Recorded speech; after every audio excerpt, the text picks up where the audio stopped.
I'm here on assignment. I didn't come to deliver a sermon. I came to deliver a word. And as sure as I'm standing here, you need to hear me. I don't care what you're going through. I don't care how long you have to go through it. You're changed.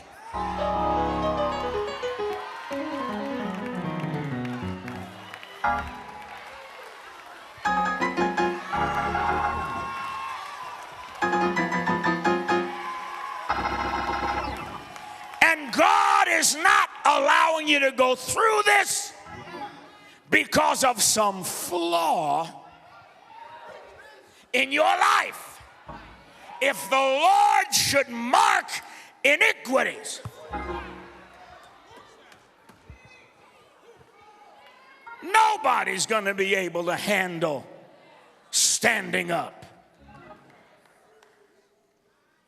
Job has been ravaged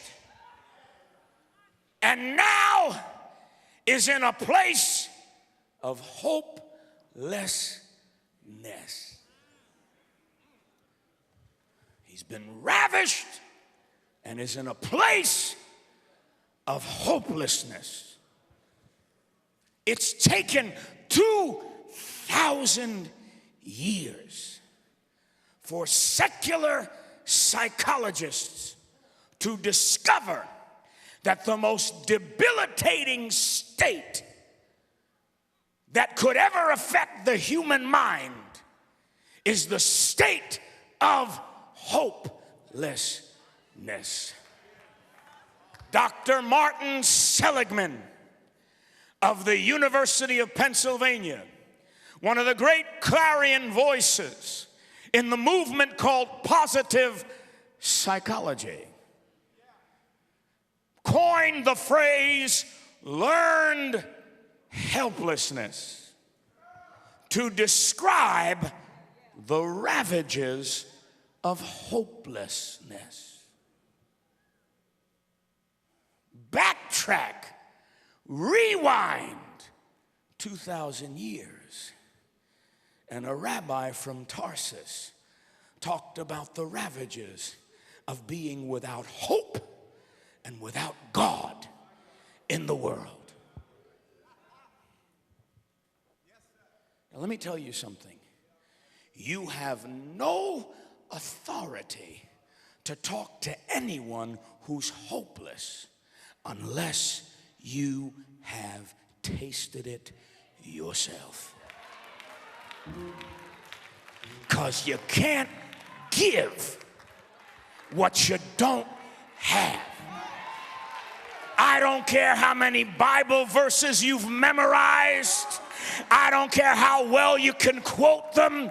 I don't care how many versions you can quote them from. If you have not been through a dark night of the soul, all you've got is a little ticker tape that says, did you do this? Did you do that? Why didn't you do this? All you are is a friend of Job.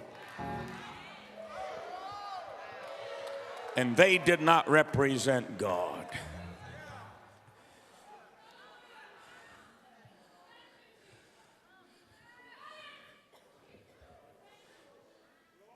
Got to have been there.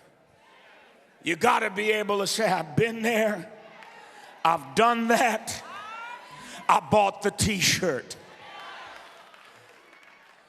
The only way the Son of Man, Son of God, could say to John on the island of Patmos, I have the keys. What keys did he have? Death, hell, and the grave.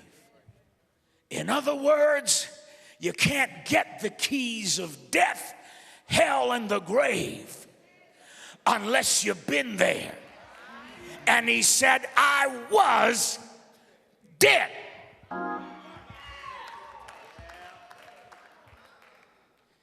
Now you need to understand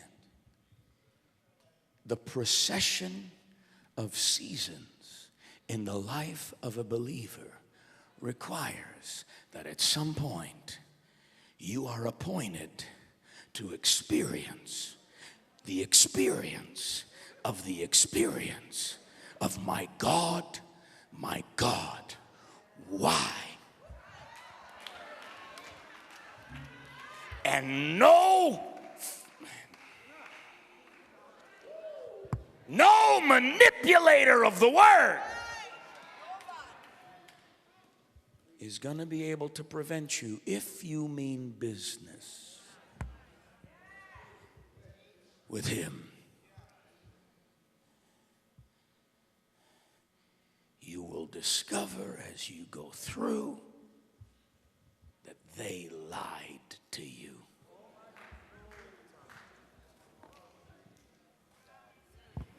And when they told you that what the stuff they use would cause you not to lose, you will say, they lied to me.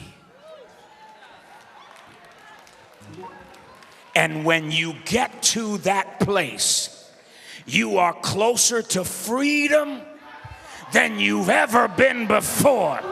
Because when you know the truth,